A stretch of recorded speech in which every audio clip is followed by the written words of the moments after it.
Welcome. And this is the long-awaited editing tutorial, in which I will answer your frequently asked questions. Let's start with what programs do I edit in. I divide the editing into 3 parts. 1. Gluing screenshots, creating a template, adjusting the template to the video format. 2. Adding effects, text, audio accompaniment. 3. Check the video, add final effects, watermark. Let's analyze part 1. One part of the editing takes me from 10 to 35 minutes. I use only KineMaster, hacking. It is convenient for working with screenshots, and the program itself is suitable for beginners.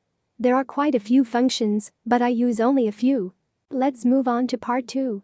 Audio accompaniment. As a rule, I add in the same KineMaster. Most often it is calm background music without any copyright, if the video is not a meme. Just thanks to music, you can make the video more atmospheric. But what else can be done? For the atmosphere, I recommend adding additional background sounds, such as footsteps, rain sounds, phone call, etc. I will also advise you to play with lighting. That is, the character must completely fit into the scene, and there can be no such thing as a dark background, but for some reason the character is light. Here's an example. The left shows how not to do it, and on the right is a more correct and pleasing to the eye option. To achieve this effect in KineMaster, we simply add an effect to the character that you think will fit perfectly into the scene and add atmosphere to the video. Consider the option with the effect of incident rays of light.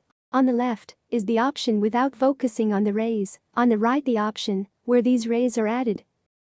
I add effects in text already in a light motion, hacking. Immediately there are questions: how do I add an incident effect? How do I sway video in text? What font do I use? The effect of incident rays can be found in light motion effects called rays. By adjusting the angle of incidence, length, and intensity, you can get the desired result.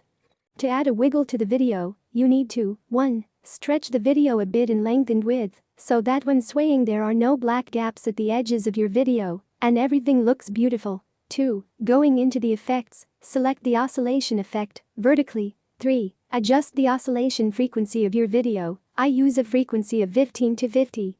To shake the text, we do the same, but without stretching it. I also use a frequency of 15 to 50 for the text. Most often, the frequency of vibrations of the text coincides with the frequency of vibrations of the video itself. In the video I use a font called Avalon Quest.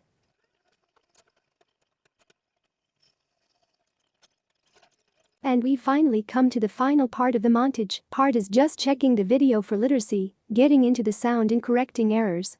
After verification, if necessary, I add additional effects and animations to CapCut. I finish my editing by adding a watermark, also in CapCut. And that's it. Ask your questions in the comments, I'll try to answer everyone. Love you.